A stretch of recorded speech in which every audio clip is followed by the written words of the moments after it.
Ministro Gilmar Mendes enfrenta duas novas derrotas em Brasília e vira alvo de críticas após ficar isolado em decisões recentes. Nos bastidores, cresce a percepção de que outros ministros já estão acompanhando mais suas posições, como antes. E você vai entender exatamente o que aconteceu. Uma dessas derrotas envolve diretamente o ministro André Mendonça, que mais uma vez ganha destaque com uma atuação firme, estratégica, chamando a atenção em Brasília e gerando repercussão nos bastidores do Supremo. E não para por aí. O ex-governador de Minas Gerais, Romeu Zema, voltou ao centro da polêmica. Ele gravou um novo vídeo envolvendo Gilmar Mendes, lembrando que conteúdos anteriores já tinham gerado forte reação e até discussões sobre possíveis medidas contra ele. Agora Zema eleva o tom e entra novamente no debate, mostrando que não pretende recuar.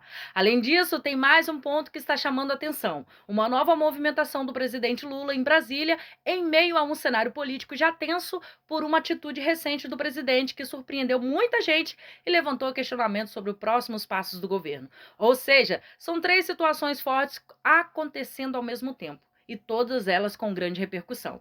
Então já deixe seu like, se inscreva no canal se ainda não for inscrito, porque aqui você acompanha os principais acontecimentos com análise direta e sem rodeios. Agora vamos conferir a primeira matéria e entender dessas decisões envolvendo Gilmar Mendes, e em seguida a gente volta com os outros destaques.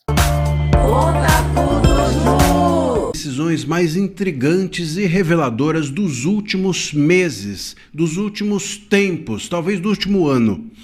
Por 3-1, a segunda turma rejeitou e isolou o voto de Gilmar Mendes, que tentou soltar o advogado Daniel Monteiro. O advogado foi preso junto com o Vorcar e junto com o PH Costa, o tal do ex-presidente do BRB, por intermediar 146 milhões de reais em propina entre Vorcaro, Banco Master, PH Costa e sabe-se lá mais quem. Sabe-se lá por enquanto, a gente vai saber em breve mais quem, inclusive ministro do STF. Eu vou te explicar nesse vídeo, tá? O que o Gilmar propôs de concreto para tentar soltar esse advogado e por que ele queria soltar exatamente esse advogado. Ele não votou para soltar o ex-presidente do BRB, mas quis soltar o advogado. Eu vou te explicar por que o Gilmar quis fazer isso e também o que significa os outros ministros derrotarem em uma votação como essa o ministro Gilmar Mendes. Vou te explicar como isso muda o equilíbrio do jogo, da gangorra, das trincheiras que estão acontecendo dentro do STF. Meus amigos, eu sou André Marcílio, advogado. O fato, como eu mencionei, é esse. O placar foi 3-1. Votaram a respeito da prisão, da manutenção da prisão. O André Mendonça tinha prendido por decisão monocrática tanto o ex-presidente do BRB quanto esse Daniel Monteiro, e aí levou para a segunda turma referendar a decisão da prisão preventiva dele. E em relação ao ex-presidente do BRB, todo mundo votou junto com Mendonça, unanimidade, menos o Toffoli, que estava suspeito. Então ele saiu de todas essas votações. Os demais votaram com Mendonça. Referente à prisão do Daniel Monteiro, aí sim nós tivemos essa variação. O Gilmar Mendes votou para soltá-lo. Eu vou te contar agora o que disse o Gilmar, o que o Gilmar propôs para soltar o tal do Daniel Monteiro. Ele propôs que se substituísse a prisão preventiva desse advogado por uma tornozeleira eletrônica, em primeiro lugar, pela suspensão da advocacia dele. Imagina, suspender a advocacia de alguém que está movimentando 146 milhões. Você acha que essa pessoa está preocupada em advogar? Tudo que essa pessoa não faz até agora é advogar. Mas ele quis tornozeleira eletrônica, o Gilmar propôs suspensão da advocacia e proibição de mudança de residência. Para um advogado, como eu mencionei, que movimenta 146 milhões de propina e 74 milhões de reais já transferidos entre Vorcaro e os seus cupinchas, obviamente que isso é praticamente pedir para ele ser solto e ir embora do país e nunca mais aparecer. Todos os ministros, como eu mencionei, o Toffoli está fora, todos os ministros foram contra o voto do Gilmar e mantiveram por unanimidade a prisão do PH Costa e isolaram, deixaram em minoria a votação em relação ao Gilmar Mendes. Agora, eu vou te explicar o que eu disse no início do vídeo. Por que o Gilmar só quis soltar esse advogado e não o PH Costa? Esse advogado, meus caros, o PH Costa, ele tem relação, o ex-presidente do BRB, tem relação com o Vorcari, com toda a culpa inchada que a gente sabe que está envolvida nisso. Mas esse advogado era o braço jurídico do PH Costa e do Vorcaro. Ele era a pessoa que fazia o leva e traz para dentro do judiciário. Ele muito provavelmente tem, se ele delatar, nomes que não são apenas da cúpula do STF, não são nomes apenas da cúpula dos tribunais superiores. Muito provavelmente esse advogado, esse Daniel Monteiro, ele tem nomes da base do judiciário, talvez da primeira instância, talvez da segunda instância, da advocacia de uma forma geral. Se ele falar o que sabe, talvez caiam esses advogados que vivem batendo palma pro STF, talvez caiam esses juízes de primeira e segunda instância que a gente nem conhece e não sabe o nome, mas que provavelmente estão nesse rolo também, porque não é possível que ele tenha comprado a cúpula do judiciário e não tenha comprado a base do judiciário. Pô, bem mais barato, inclusive, não é? Só de dinheiro com advocacia, em 2024, o Vorcaro gastou R$500 bilhão, 500 milhões de reais foram gastos com um pagamento para consultoria para esse e para aquele. Temer recebeu, Manteiga recebeu, Lewandowski, todo mundo recebeu. Então esse Monteiro é o elo perigoso para cair a advocacia e o judiciário como um todo. E por isso, muito provavelmente, que o Gilmar queria que ele saísse de cena e nunca mais aparecesse de volta. Agora, a gente tem uma demonstração de isolamento do Gilmar Mendes dentro do STF. No enfrentamento de forças, no racha que existe dentro do STF, existe já consolidada uma resistência interna que está vencendo a turma do Gilmar. O Gilmar e a sua turma hoje sofrem um enfrentamento do próprio STF. O STF está combatendo a banda podre do próprio STF e isso é muito positivo e está vencendo. O isolamento do voto do Gilmar dentro desse contexto de querer tirar de cena um advogado que pode expor o judiciário e a advocacia, o Gilmar ficar isolado num voto como esse mostra que a turma que resiste ao Gilmar e à sua turma está dentro do STF ganhando força e resistindo, e isso é muito importante para que a gente consiga ter uma solução real, verdadeira, de punir os envolvidos e talvez expurgar do STF essa banda podre que vem estragando a justiça do país. Vamos aguardar os próximos passos. Deixa aqui no vídeo o seu comentário. Diga para mim se você acredita que nós vamos mesmo expurgar de dentro do STF essa banda. Pois é, gente, agora surge mais uma informação importante que está dando o que falar. O ex-procurador Deltan Dallagnol, conhecido pela atuação na Lava Jato ao lado de Sérgio Moro, traz um novo ponto que chamou a atenção. Segundo ele, o governador de Minas Gerais, Romeu Zema, decidiu subir o tom a partir para o confronto direto. Zema estaria desafiando ministros do Supremo Tribunal Federal e, mais do que isso, resolveu dobrar a aposta em meio à polêmica. O que ele fez agora surpreendeu muita gente e aumentou ainda mais a tensão nesse cenário. E é justamente isso que o Deltan Dallagnol vai explicar com detalhes agora pra gente. Tomou uma surra 2 vezes em menos de 24 horas. Pessoal, Gilmar Mendes acabou de ser derrotado e 2 vezes em menos de um dia. Uma dentro do Supremo e outra fora dele. E as 2 derrotas juntas contam uma história que o Gilmar não quer que você entenda. Primeiro, bora ver o que aconteceu dentro do Supremo.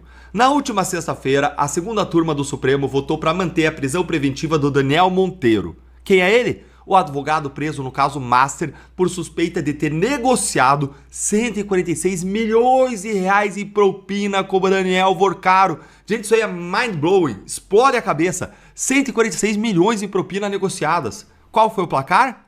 3-1. Mendonça, Fux e Nunes Marques votaram para manter a prisão. O único voto pela soltura foi de quem? De quem? Adivinha aí? Gilmar Mendes. E o que o Gilmar propôs? Trocar a prisão preventiva por tornozeleira eletrônica, suspensão da advocacia e proibição de mudar de residência.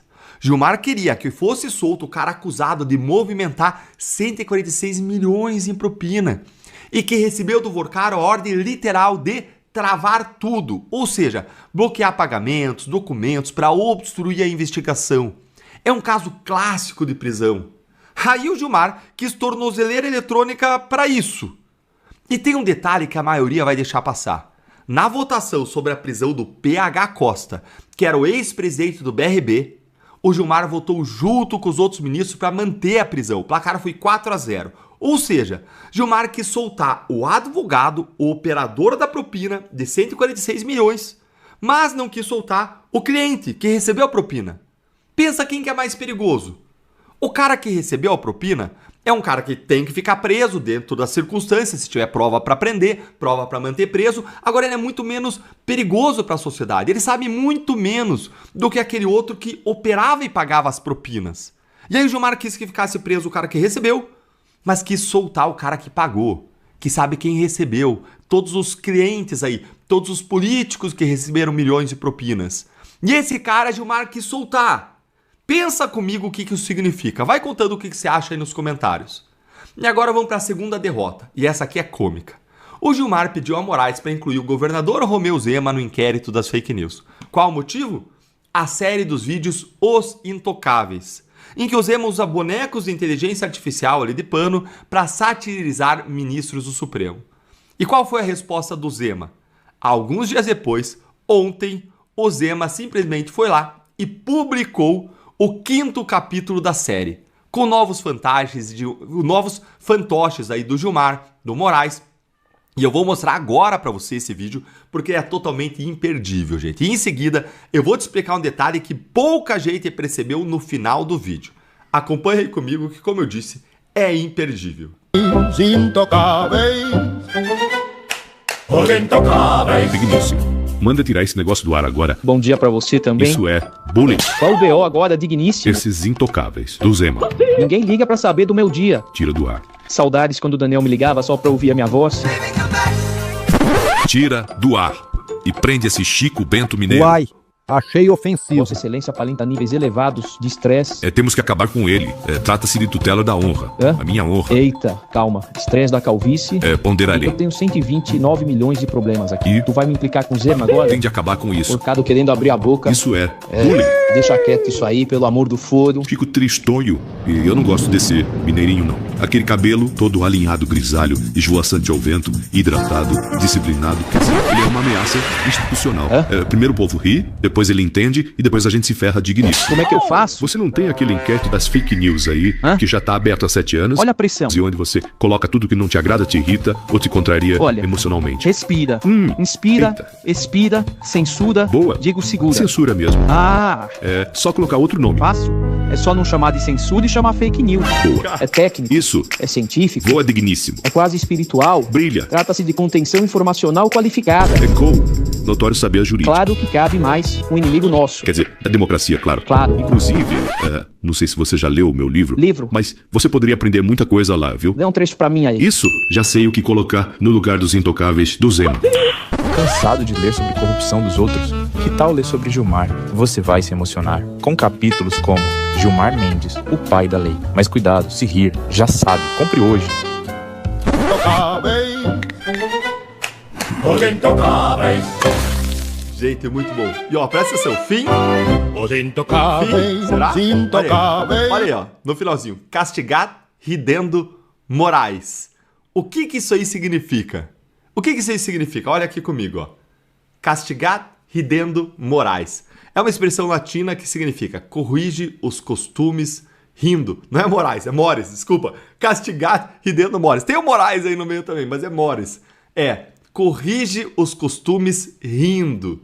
Ou castiga os costumes rindo. Criada pelo poeta francês Jean de Saintot, a frase define a essência da sátira e da comédia. Usa o humor, a ironia e o ridículo para apontar vícios, defeitos sociais e reformar comportamentos sem o uso de força direta. É o que o Zema fez. Ele castigou os costumes, os maus costumes, a corrupção moral do Supremo, rindo com a sátira. Gente, a única coisa ruim desse vídeo aí é que ele acaba.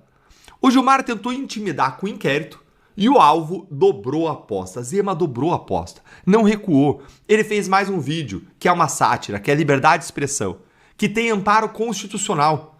Esse é o retrato de um ministro que está perdendo o poder em todas as frentes. Dentro do Supremo, ele tenta soltar um aliado do caso Master e ele leva de 3-1. Fora do Supremo, ele tenta usar o inquérito para calar crítico e o crítico ri na cara dele. Nem os colegas obedecem mais, nem os alvos têm medo. Vocês acham que o Gilmar vai continuar insistindo em proteger os envolvidos do caso Master ou vai finalmente perceber que ele está isolado, hein? Conta pra mim nos comentários o que você acha, se inscreve no canal. Pois aí, agora a gente entra em uma matéria que está chamando bastante atenção também e está levantando questionamento. O presidente Lula tomou recentemente uma atitude em Brasília que gerou interpretações e muita especulação nos bastidores políticos. Para alguns, pode indicar uma estratégia diferente para o futuro, inclusive levantando dúvidas sobre os próximos passos em relação a uma possível candidatura. Diante disso, surgem várias perguntas. Será que estamos vendo uma mudança de rota? Existe alguma articulação acontecendo nos bastidores? Ou tudo isso está sendo interpretado de forma precipitada? O fato, gente, é que essa movimentação não passou despercebida e já está dando o que falar. Quem traz essa análise é o Peter do canal Ancapsu, que detalha os acontecimentos e explica por que essa atitude está gerando tanta repercussão. Confira a matéria agora comigo. O que o Lula já está preparando para ir embora mesmo, hein? Ele está percebendo que vai perder a eleição. Olha essa licitação que foi feita pela Presidência da República aqui, ó. Compraram 94 fragmentadoras de papel e um forno para pizza. Se fosse o Lula mesmo para queimar os documentos todos lá das roubalheiras todas que ele está fazendo aqui no Brasil, eu acho que ele vai precisar mesmo de um monte de fragmentadora de papel e um forno para pizza para colocar os documentos tudo lá no Palácio do Planalto e queimar a coisa toda antes de ir embora. É uma boa notícia isso. O pessoal está colocando aqui, ó, Lula 4 será Dilma ao quadrado. Pois é, pior do que a Dilma, eu tenho certeza. Não, Lula 3 já foi Dilma já, pô, vai ser só pior daqui para frente, né? O pessoal continua insistindo no esquerdismo, o PT indo cada vez mais para a esquerda. O PT defendeu a volta do Maduro na Venezuela, tá? E você vai ser proibido de dizer isso na época da eleição. Quando chegar a época da campanha, o TSE vai falar que não pode dizer que o Lula é amigo do Maduro, que o Lula é amigo de ditador, né? Então essa é a situação. Eu acho que o Lula já desistiu mesmo, viu? Eu sou Peter Turguniev, esse é o canal Ancapsu. Então tá aqui, ó, o Lauro Jardim. O Lauro Jardim, quando fala essas coisas, lembra? O Lauro Jardim é o cara dos recados. Ele dá recado pra galera lá do Planalto, pra galera da política. Então quando ele tá falando isso aqui, seria notícia uma licitação de 120 mil reais, 290 mil reais.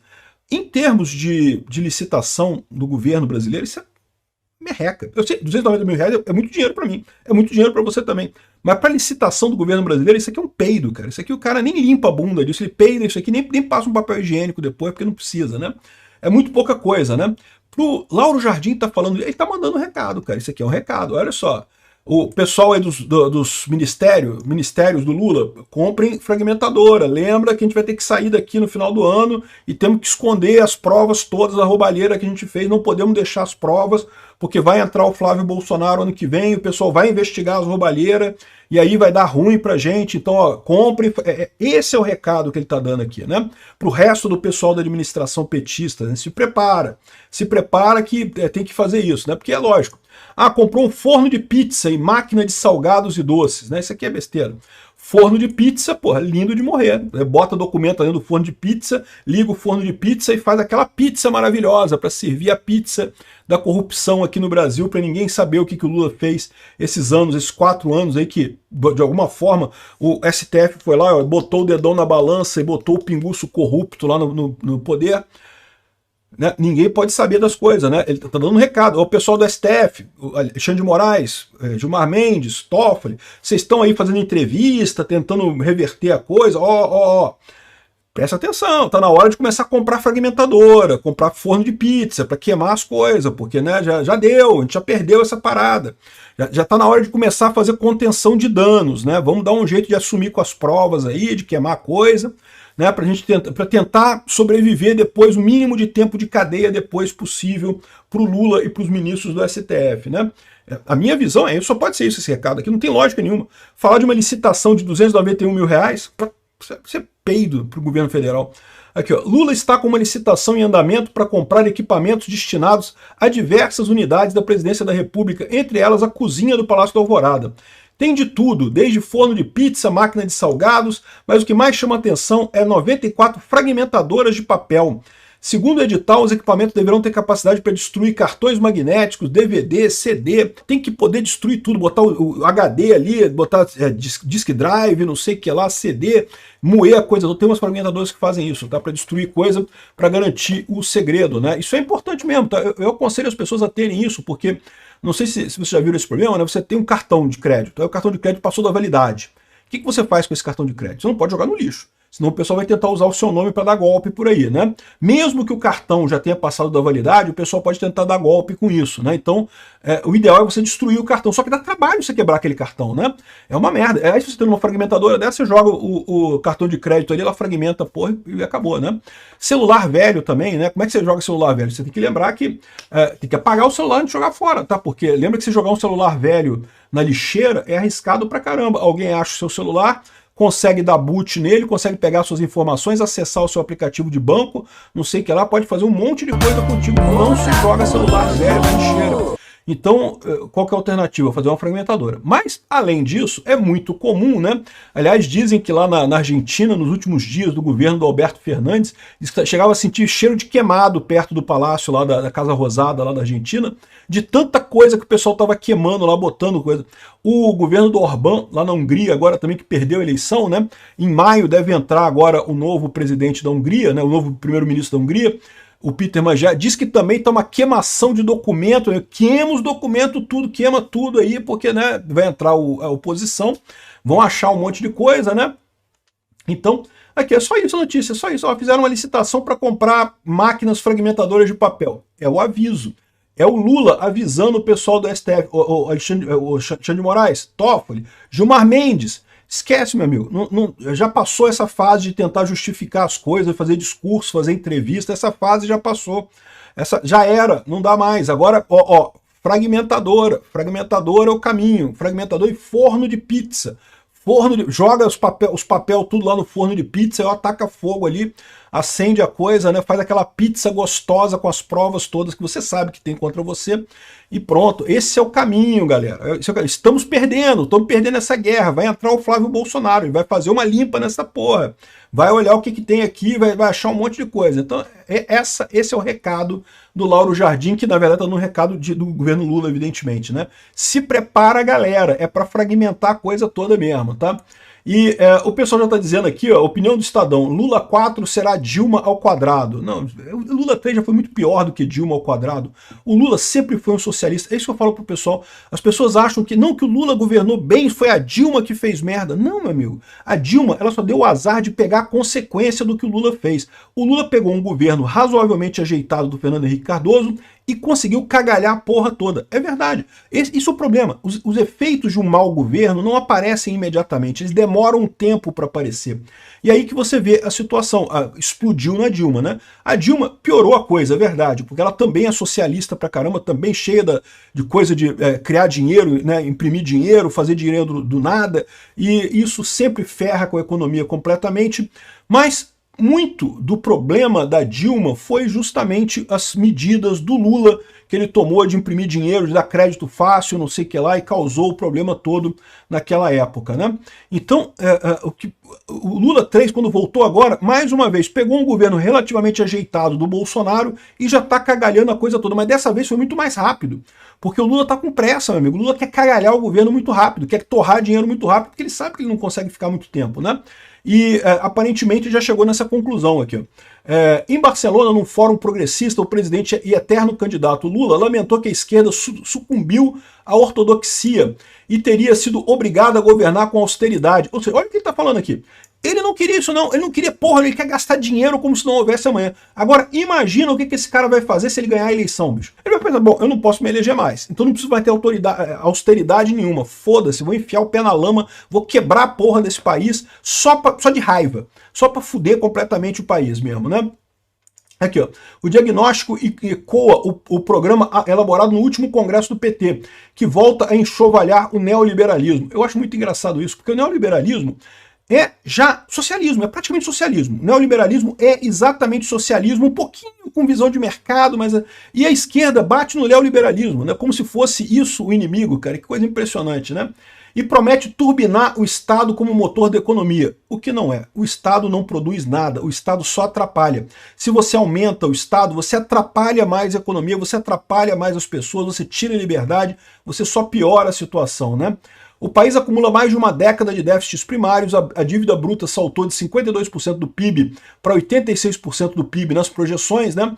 Sendo que na época do governo Bolsonaro deu uma melhorada, apesar da Covid, tá? A Covid realmente deu uma baixa grande, mas tivemos a recuperação em V e melhorou a coisa com o Bolsonaro, mas ao longo do tempo, se você contar desde 2013, desde a Dilma 2, desde a Dilma 1, né? Até agora é só expansão, cara, é só expansão, só torrar dinheiro.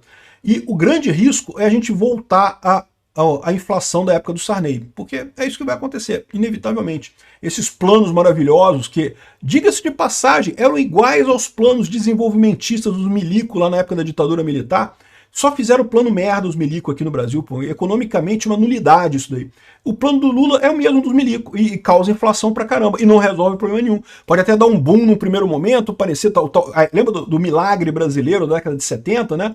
Com os milico e coisa e tal. Era o que? Era o Estado investindo em um monte de coisa. O que acontece? Voo de galinha. Dá um momento na economia, depois a coisa crecha toda porque simplesmente não é o setor privado, não são as pessoas. O Estado sempre investe errado. Inevitavelmente, 100% do que o Estado gasta é mal gasto. Por que eu tenho certeza disso? Porque se fosse bom gasto, alguém da iniciativa privada tinha feito aquela compra, alguém da iniciativa privada tinha feito aquele investimento, alguém da iniciativa privada tinha feito aquela coisa. Se ninguém da iniciativa privada fez e foi o Estado lá que fez, é porque é ineficiente. Com certeza, 100% de chance de ser desperdício de dinheiro, de ser ineficiência econômica. É isso que esse pessoal não percebe. Eles acham que o Estado... Não, mas a gente vai planejar a economia, vamos fazer uma estrada aqui, porque eu sei que no futuro vai haver demanda por uma estrada aqui. Não vai, você está desperdiçando dinheiro, está jogando fora dinheiro no final das contas. O que você deveria é acabar com a regulamentação e deixar a iniciativa privada fazer a coisa. Onde houver demanda por estrada, a ferrogrão, ou estrada ali para escoar a safra de soja, eu tenho certeza que os produtores de soja teriam asfaltado a coisa toda, colocado estradas lá. É que aí entra o lado do ambientalismo, né? Que não pode, porque vai atrapalhar a perereca dourada que vive só nesse lugar aqui. Porra, asfalta a porra da perereca, caralho. Enfim, esse é o problema do governo. 100% das decisões do governo são, por definição, erradas. Não tem como o governo acertar, porque qualquer coisa que o governo faz, como o governo é lento, se tivesse oportunidade econômica para aquele gasto, alguém da iniciativa privada teria feito já. Se o governo está fazendo, é porque está errado por definição, né? É aqui, ó. E mais do que isso, o PT está indo cada vez mais para a esquerda, né? O Lula já voltou com sangue nos olhos aqui, ó. Banner em Congresso do PT defende a volta de Maduro à Venezuela. E o curioso disso é isso, a gente saber que quando começar a campanha política, o TSE vai falar que não pode dizer que o Lula é amigo do Maduro. Não, que não pode dizer que eles são amigos, não. O Maduro vem aqui, o Maduro abraça o Lula fala que é amigo do Maduro, não sei o que lá. Aí chega na eleição, como isso perde voto pro Lula? Ah, não pode falar, é proibido. Fake news, é fake news. Não, cara, é um absurdo esse negócio, cara. É um absurdo realmente. Vamos ver se o Brasil vai fazer um L de novo esse ano. Eu acho que não vai, tá? Eu acho que isso aqui já é o pessoal tendo noção de que já estão fora da parada. Comecem a se preparar e a queimar os documentos para não deixar prova para o próximo governo, porque senão a gente vai pegar uma cadeia grave. Então, o cenário político está cada vez mais movimentado e as discussões só aumentam. Segundo algumas leituras e interpretações de pesquisa recente, já existe um clima de disputa sendo desenhado mesmo antes do início oficial das campanhas. Isso levanta a gente debates sobre possíveis cenários para as próximas eleições e o futuro das principais lideranças políticas do país. Mas, ao mesmo tempo, nomes como Romeu Zema entram cada vez mais no centro das atenções. O governador de Minas tem adotado uma postura firme em declarações públicas e vem ganhando visibilidade nacional, principalmente ao se posicionar em temas sensíveis envolvendo o judiciário. E essa postura levanta questionamentos. Ele está buscando ampliar sua relevância política? Pode surgir como candidato em uma disputa maior ou até mesmo compor uma chapa em nível nacional. Outro ponto que chama atenção é o peso político de Minas Gerais. Historicamente, o estado tem grande influência nos resultados eleitorais, sendo um dos maiores colégios eleitorais do Brasil. Por isso, qualquer movimento vindo de lá costuma ter impacto direto no cenário nacional. Só que, enquanto isso, o ambiente político no país segue marcado por debates intensos. Estratégias sendo desenhadas nos bastidores e movimentações que muita gente surpreendem. Com a aproximação do período eleitoral, é comum ver mudanças de posicionamento, aproximações inesperadas e o aumento na presença pública de figuras políticas em diferentes espaços. Além disso, gente, também cresce o debate sobre o financiamento de campanhas e o uso de recurso público nas eleições, um tema que sempre gera discussão entre a população. No meio de tudo isso, uma coisa é certa: o cenário ainda está em construção e muita coisa pode mudar até o momento decisivo. Agora eu quero saber de você, como você enxerga esse momento político? Quais movimentos mais chamam a sua atenção? Comenta aqui embaixo, se inscreva no canal e também já deixa o seu like.